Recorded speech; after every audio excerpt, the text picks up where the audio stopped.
교대로 읽겠습니다.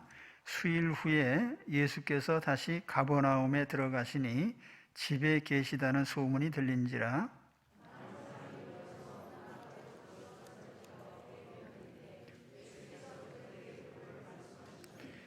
사람들이 한 중풍병자를 네 사람에게 메워 가지고 예수께로 올세.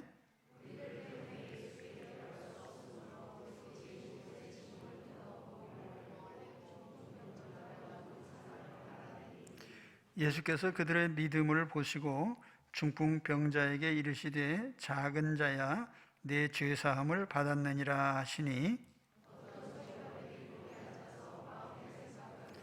이 사람이 어찌 이렇게 말하는가? 신성모독이로다. 오직 하나님 한 분 외에는 누가 능히 죄를 사하겠느냐?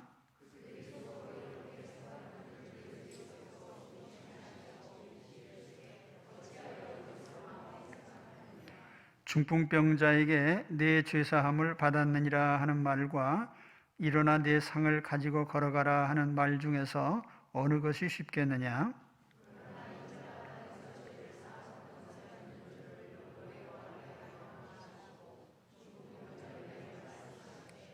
내가 네게 이르노니 일어나 네 상을 가지고 집으로 가라 하시니,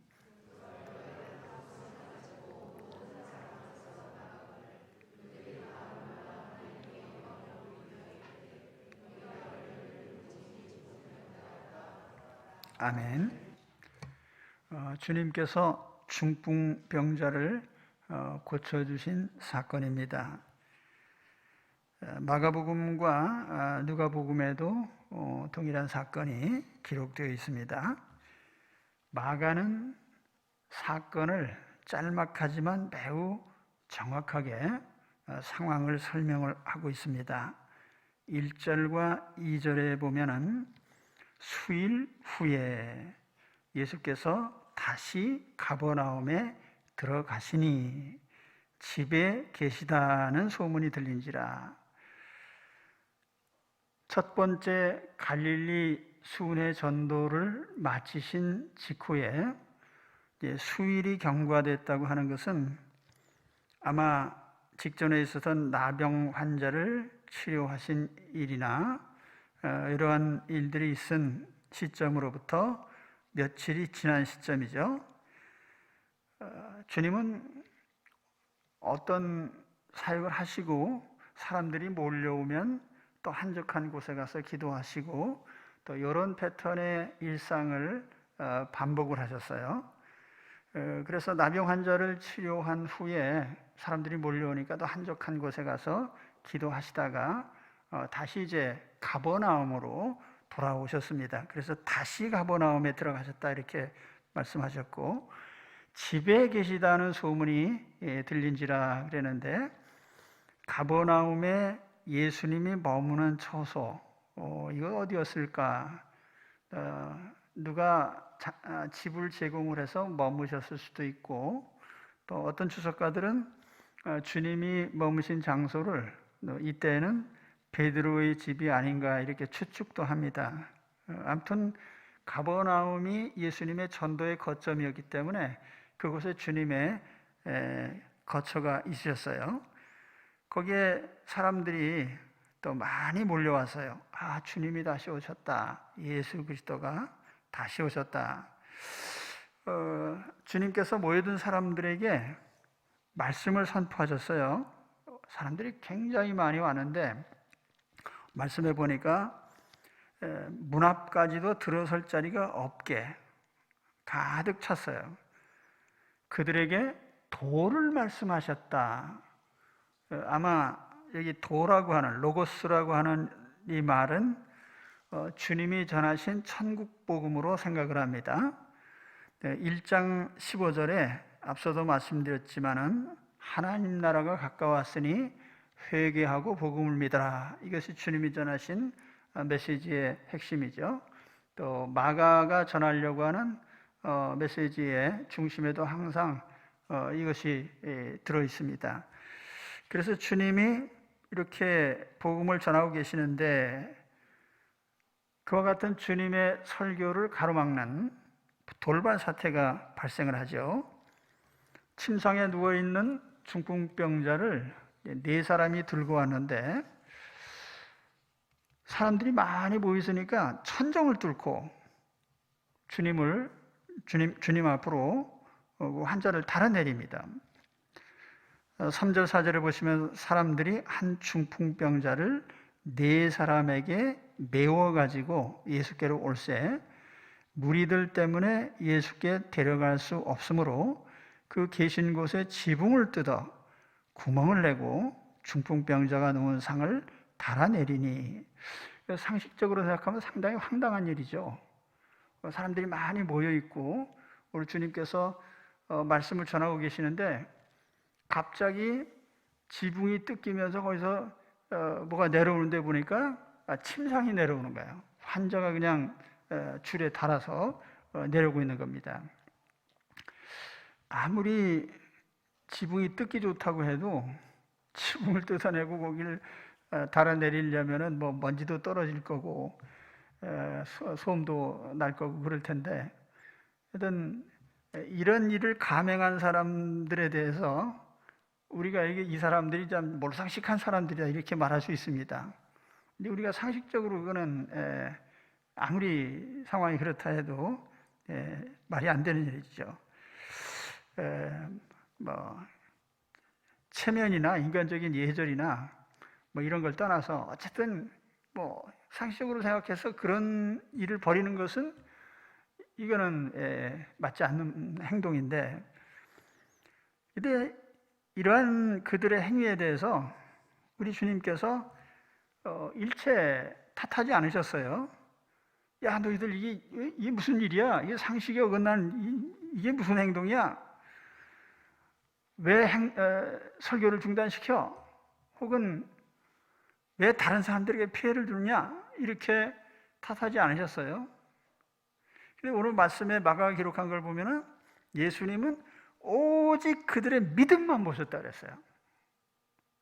그들의 믿음이라고 하는데, 환자가 중풍병으로 오래 누워 있었는데 말을 할 수 있었는지 그 점에 대해서 여기 얘기를 안 하니까 잘 모르겠어요. 아마 말을 할 수 있었을 수도 있습니다. 어눌하게나마. 또 데려온 사람들이 더 제가 볼 때는 참 대단한 사람들이라는 생각을 합니다. 뭐 가족들인지 형제들인지 뭐 이웃 사람들인지 알 수가 없는데 아무튼 이 사람을 고쳐야 되겠다고 하는 그 일념을 가지고 환자를 데리고 왔고, 예수님 앞에 데려다 놓기만 하면 고쳐진다는 그 확신이 있기 때문에 이런 몰상식하고 또 정말 돌발적인 이런 행동을 한 것이죠. 그러니까 예수님은 그들의 모든 것을 보면서 그들의 믿음을 보신 거예요. 주님 앞에 나오면 고칠 수 있다고 하는 확신, 또 동시에 우리가 일반적으로 체면을 중시하고 혹은 뭐 합리성을 추구하고 이런 사람들이라면 이런 남에게 욕먹을 행동을 잃지 않았을 거예요. 근데 그런 걸 다 감수하고 이 환자는 예수님 앞에만 나가면 고쳐진다는 확신이 있기 때문에 욕먹는 것은 전혀 신경 안 쓴 거예요. 우리가 주님 앞에 나올 때에 이런 정도의 마음을 가지고 나온다면 우리 주님께서 왜 받지 않으실까? 모든 우리의 부족함이나 실수나 몰상식한 것이나 뭐 예의에 어긋난 것이나 다 우리 주님께서 다 관용하시고 그 믿는 믿음 하나를 우리 주님 보실 거예요. 다른 측면에서 보면은 이 세상에 사람의 생존 문제보다 더 중요한 게 있어요. 우리가 먹는 문제도 있고 입는 문제도 있고 뭐 인간 사이에 예의도 있고 뭐 매너도 있고 그렇지만, 그러나 그런 것도 생존 문제가 걸려 있는데 죽는다면 아무 소용없잖아요. 그리고 살아있다고 해도 삶을 빼앗긴 사람에게 그 생존에 관한 문제라고 하면 그거는 다른 모든 문제를 다 덮어두고 최우선적으로 해결해야 될 문제죠. 그러니까 우리 주님께서도 이 중풍병자나 또 그들을 데려온 사람들, 그들의 이 몰상식한 행동에도 불구하고 한 사람을 살리기 위한, 이 생존을 위한 절박함, 그걸 주님께서 받아주시고, 또 그보다도 주님께로 나오면 고칠 수 있다고 하는 이 믿음과 확신을 가지고 나온 그들을 우리 주님께서 받아주셨어요. 바로 그거죠. 오늘 우리는 때때로 체면이나 예의나 상식이나 이런 것에 매여서 정말 나의 절박한 생존이 걸린 문제에 대해서 주님 앞에 갖고 나오지 못할 때가 있어요. 그러니까 우리는 모든 걸 덮어두고 오직 주님께 나오면 내 인생 문제는 해결된다고 하는 이 믿음으로 오직 주님 앞에 우리 모든 것을 다 가지고 나오시기를 축원합니다. 우리 주님 앞에, 예수 앞에, 예수님만 만나면 다 해결돼요. 거기에 모든 걸 거는 거예요. 그런 우리들이 되시길 바랍니다. 오늘 내 인생의 어떤 문제도 예수님께 나오면 해결돼요. 그렇기 때문에 다른 거 보지 말고 주님만 믿고 나오시기 바랍니다. 주님께서 이 환자에게 하신 첫 마디 말씀은 뜻밖의 말씀이에요. 내 죄사함을 받았느니라. 내 죄사함을 받았느니라. 5절 하반절에 보시면 중풍병자에게 이르시되 작은 자야 내 죄사함을 받았느니라 하시니, 여기 작은 자여라는 말이에요. 작은 자, 테크논. 아이라는 뜻도 있고 어리다는 뜻도 있고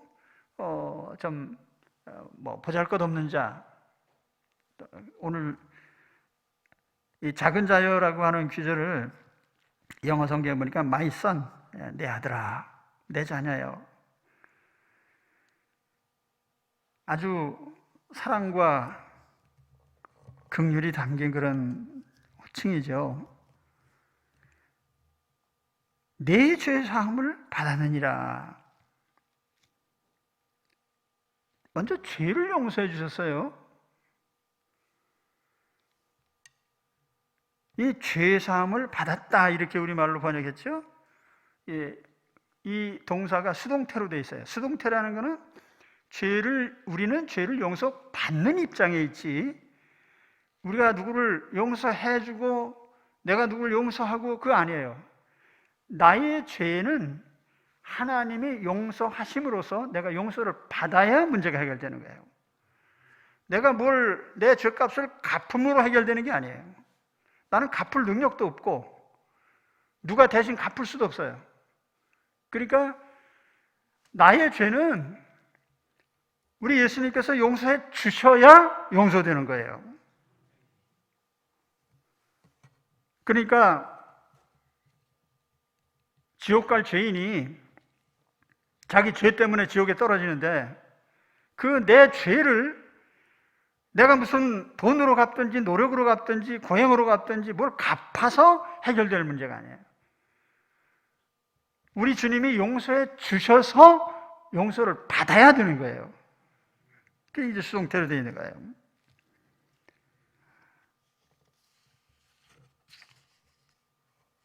이렇게 예수님께서 죄를 용서해 주시겠다고 말씀하실 때에 여기 서기관과 충돌이 일어나죠. 어떤 서기관이 거기 앉아서 마음에 생각하기를 이 사람이 어찌 이렇게 말하는가? 신성모독이로다. 오직 하나님 한 분 외에는 누가 능히 죄를 사하겠느냐. 6절 7절 말씀이죠. 여기 어떤 서기관이라고 했는데 아마 마가복음 읽어보면은 예루살렘에서 잠깐 내려온 그런 서기관들도 있고 거기 큰 회당이 있으니까 아마 이런 서기관들이 있었을 겁니다. 서기관들은 율법의 해석자이면서 또 재판관이기도 해요.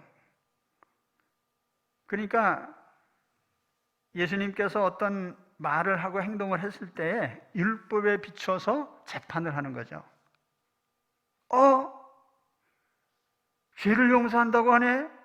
왜 신성모독이야? 대부분의 그들은 그렇게 생각한 거예요.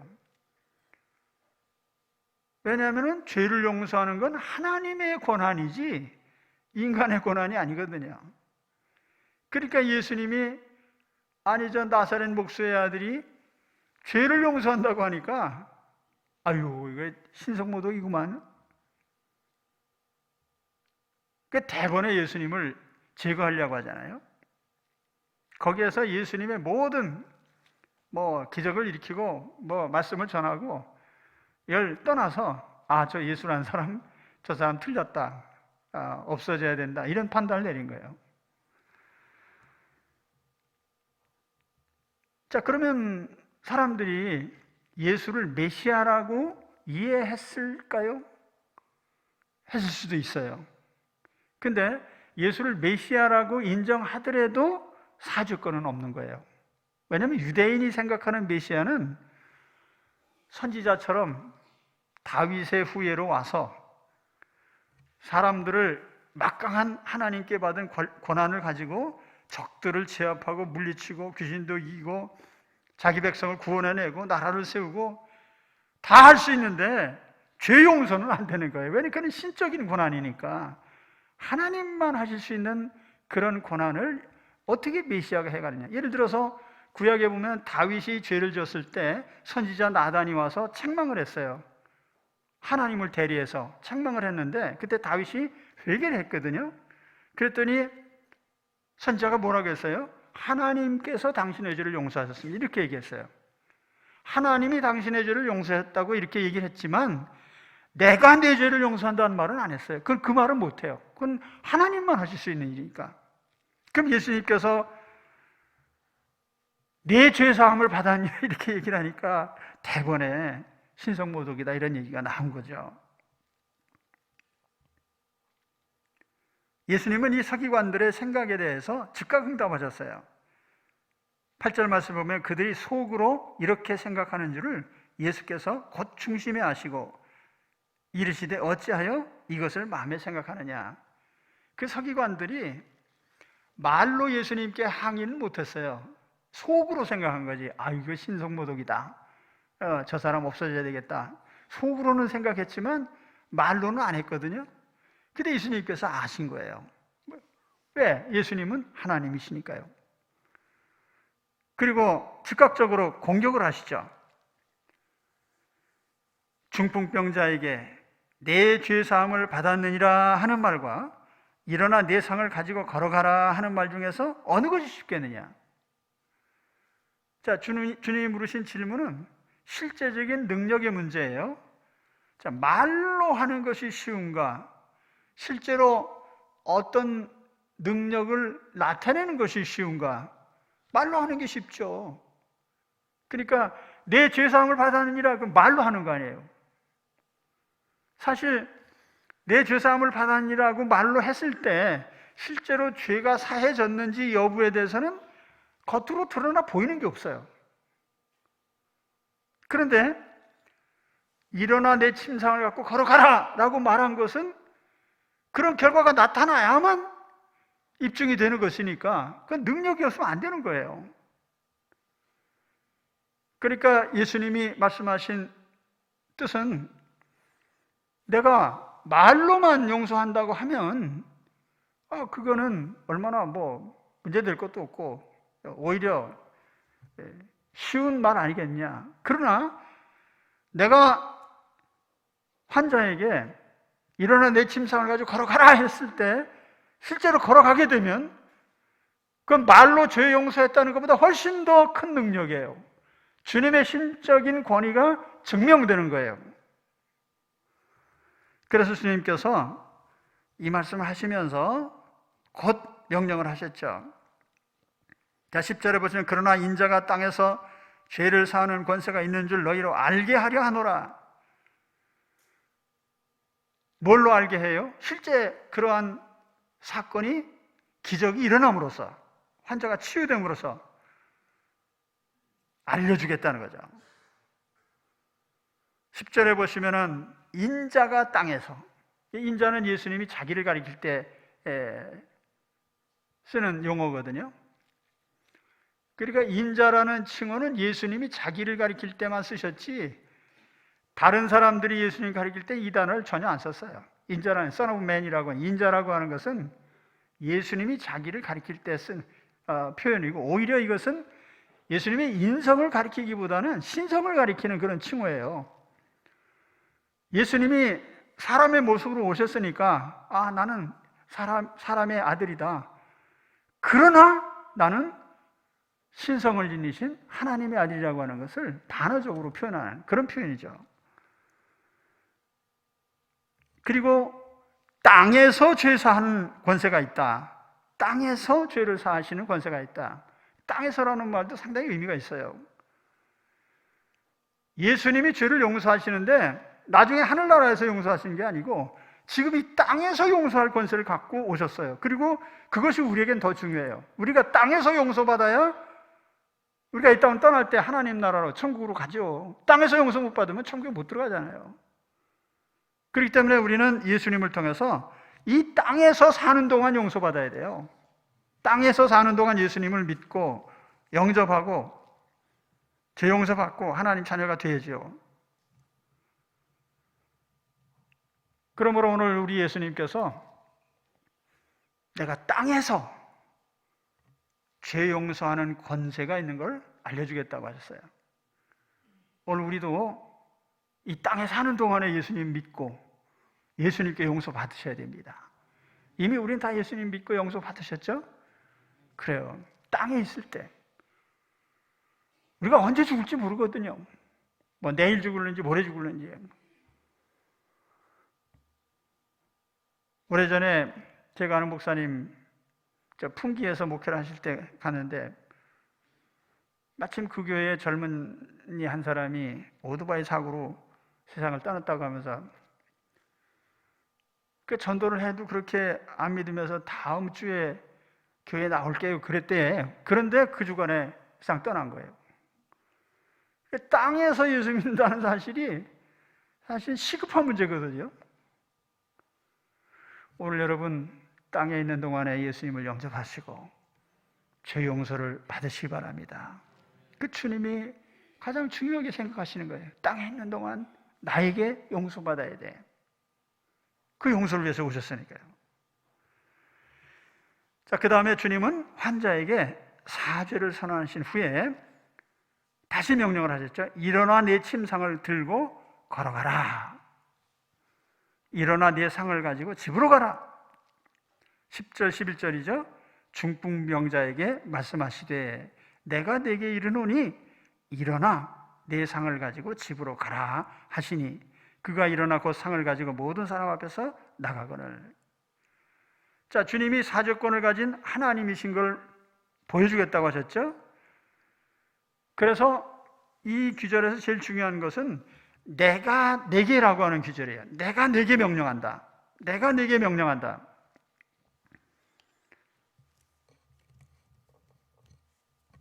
병을 치료하시면서 예수님께서 무슨 약을 쓰시거나 무슨 치료하는 도구를 쓰시거나 환자를 써 침을 놓거나 뭐 일체 이런 치료 행위가 없어요.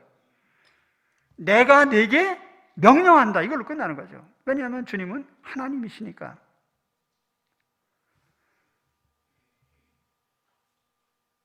일어나라. 내가 누웠던 상을 들고 집으로 가라. 하나님의 권세로 명령하셨고 마치 빛이 있으라 그랬을 때 빛이 생겨난 것처럼 이 말씀의 명령에 따라서 이 환자는 깨끗이 치료됐습니다. 즉각적이고 완벽하게 치유가 됐어요. 나병 환자를 치유하실 때도 그랬죠. 주님께서 치료하실 때에 즉각적이고도 완벽하게 치료해 주셨어요. 중풍병이 일단 발병하게 되면 그 증상이 빨리 치료되는 경우는 빨리 치유가 됩니다. 그런데 이것이 빨리 치유가 되지 않는 경우에는 또 평생 갈 수도 있어요. 근데 이 환자는 즉각적으로 완치가 된 겁니다. 뭐 얼마간의 요양할 필요도 없이 완전히 치유가 됐어요. 그러니까 그 자리에서 자기가 들려온 침상을 자기가 들고 나간 거예요. 집으로 간 거죠.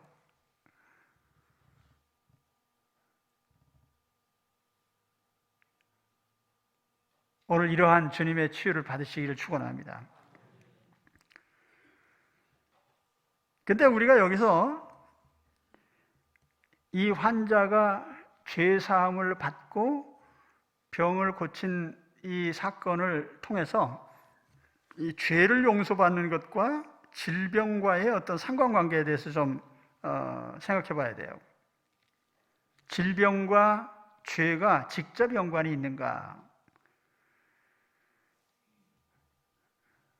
왜냐하면 이 중풍병자는 죄를 용서받고 그리고 이제 육신의 병이 고침을 받았거든요. 그러면 이제 역으로 사람의 병이라는 게 죄 때문에 발병하는가? 이것은 이제 두 가지 관점이 있어요. 첫째는 보편적인 관점에서 보는 죄와 질병의 상관관계인데, 보편적으로 보면은 인간의 모든 질병은 죄의 결과라고 볼 수 있습니다. 왜냐하면 질병이라는 건 궁극적으로 육체를 망하게 하는 거거든요. 그리고 그 결과는 죽음이거든요. 자, 사람이 죽는 일은 뭐 돌발적으로 많이 일어나요. 전쟁도 있고, 천재지변도 있고, 전염병도 있고, 불의의 재앙도 있고, 사건, 사고. 그런데 사람이 쇠약해지고 점점 뭐 여러 가지 병이 들어서 아프게 되는 경우, 그 병으로 인해서 최종적인 목적지는 죽음이거든요. 죽음에 이르는 길이 바로 병이에요. 그럼 인류에게 질병이 어디서 왔을까? 질병의 원인을 연구하는 많은 학자들이 뭐 이것이 뭐 세균 때문이다, 뭐 혹은 스트레스 때문이다, 여러 가지 원인들을 얘기해요. 그러나 성경적인 배경을 보면은 모든 병은 죽음에 이르는 것이고, 죽음에 이르는 모든 병은 죄로 말미암는 것이에요. 우리가 창세기에 보면은 인간이 죄를 지을 때에 육체적으로 사망이 다가왔죠. 그보다 먼저 영적인 사망이 다가왔어요. 즉 하나님과 단절되는, 하나님과 끊어지는 게 영적 사망이거든요. 그 영적 사망이라는 게 바로 죄 때문에 온 거예요. 그리고 그것 때문에 육신의 사망도 온 거예요. 그러니까 모든 질병이라고 하는 것은 보편적으로 본다면 모든 질병은 인간의 죄로부터 온 거죠. 인류에게 죄가 없다면 질병도 안 왔을 것이고 죽음도 안 왔을 것이니까요. 그럼 두 번째는 특정한 개인의 질병과 개인의 죄를 연결시킬 수 있느냐? 그거는 그렇게 할 수도 있고 안 할 수도 있는데, 한 사람의 질병을 하나의 죄와 연결시키는 것은 사실은 잘못된 거예요. 잘못됐다기보다는 그렇게 하는 것이 무리한 일이죠. 물론 성경에 보면은 죄 때문에 병이 직접 다가온 경우도 있어요. 우시야 왕이나 미리암처럼 하나님 앞에 죄를 지다 하나님이 그 자리에서 발병을 하게 하셨거든요. 다윗이 범죄할 때 범죄로 말미암아 태어난 아이가 죽었어요. 그러니까 죄로 말미암아 즉각적으로 병이 오고 죽을 수 있다. 그러나 또 한편 욥과 같은 경우를 보면은 뭐 욥이 다른 사람들보다 불건강하거나 또 신앙이 없어서 그런 재앙을 당한 거 아니거든요. 오히려 욥의 믿음을 강화하기 위한 것인데요. 그래서 우리가 개인의 특정한 질병과 개인의 특정한 죄를 일일이 연결시키는 것은 바람직하지 않습니다. 그러니까 우리가 그러잖아요. 누가 예를 들어서 어떤 분이 갑자기 쓰러졌다. 그랬을 때 곁에 있는 사람이 저 사람처럼 무슨 죄를 졌나? 이렇게 생각하면 안 된단 말이에요. 우리 아픈 사람을 향해서 불쌍히 여길 뿐이지 그 사람이 무슨 죄를 졌나 하고 생각하면 그건 안 되는 거예요.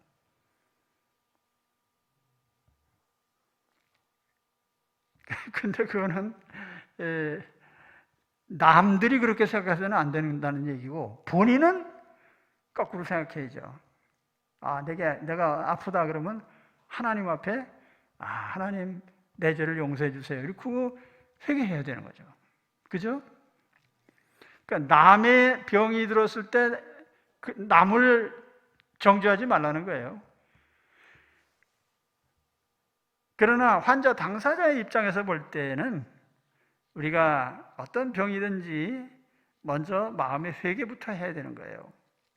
회개는 반드시 필요하죠.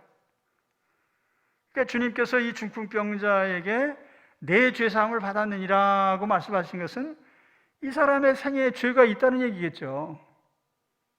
중풍병과 직접적인 연관이 있든 없든 간에 그러니까 우리는 하나님 앞에 먼저 죄를 용서받아야 돼요.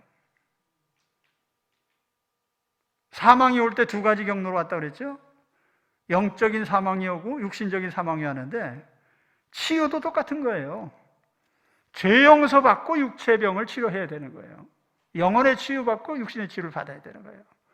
그 영혼의 치유라는 건 죄를 회개하고 용서받는 일입니다. 성경은 죄를 회개할 때에 하나님께서 우리들의 병을 고쳐주심에 대해서 이렇게 말씀을 합니다. 내 이름으로 일컫는 내 백성이 그들의 악한 길에서 떠나 스스로 낮추고 기도하여 내 얼굴을 찾으면 내가 하늘에서 듣고 그들의 죄를 사하고 그들의 땅을 고치리라. 그가 내 모든 죄악을 사하시며 내 모든 병을 고치시며 내 생명을 파멸해서 속량하시고 인자와 긍휼로 관을 씌우시며 좋은 것으로 내 소원을 만족하게 하사 내 청춘을 독수리같이 새롭게 하신도다. 여기에 중요한 것은 죄 용서와 치유가 연결되어 있다는 거예요. 그래서 우리는 우리의 죄를 자백해야 돼요. 하나님 앞에 나와서. 저는 감기만 들어도 하나님 내가 엊그제 뭘 잘못했는지 좀 깨우쳐 주세요. 콧물만 흘리고 재채기만 하지 말고요. 하나님이 우리가 몸에 이상이 오면 무조건 회개부터 해야 돼요. 하나님 회개합니다. 용서해 주세요. 때로는 무슨 죄인지 기억은 안 나지만 하여튼 회개합니다. 할렐루야. 우리 하나님 앞에서 죄를 고백을 잘해야 돼요. 죄를 고백한다는 건 뭐예요? 영혼의 치유를 받는 거거든요.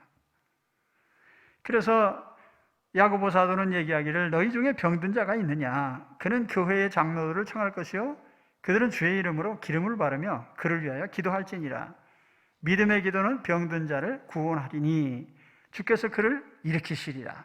혹시 죄를 범하였을지라도 사하심을 받으리라.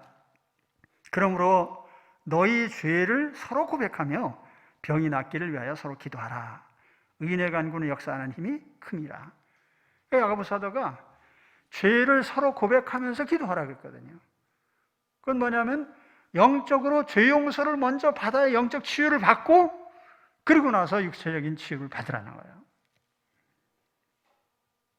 우리가 영적 치유, 예전에 치유라는 말 굉장히 많이 씁니다.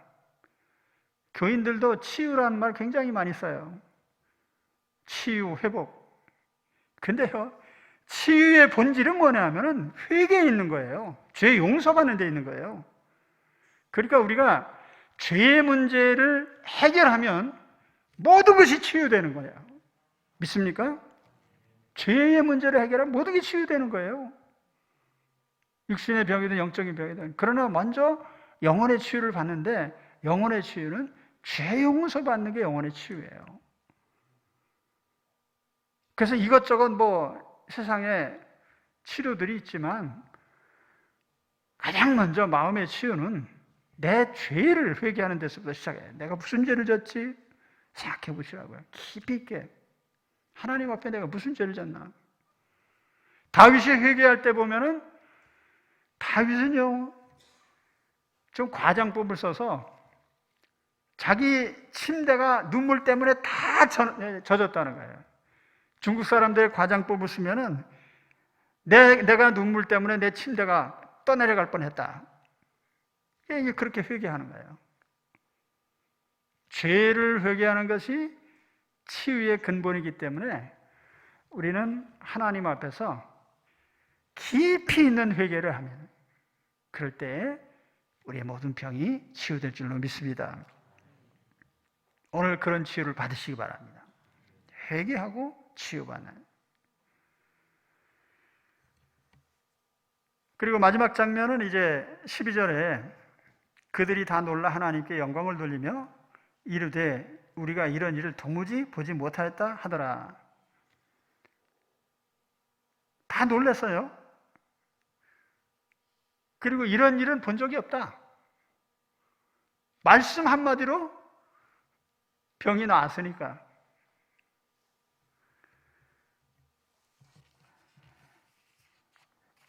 그러나 오늘 제가 말씀드리고 싶은 것은 이들이 하나님께 영광을 돌렸다고 하는데 사실은 하나님께 영광을 돌리고 하나님 나라의 임재를 우리들이 체험해야 되는 거예요. 하나님 나라. 사실은 마가복음의 큰 틀에서 보면은 하나님 나라가 다가왔다라는 게 가장 큰 복음이고 메시지예요. 하나님의 나라가 지금 다가오고 있다.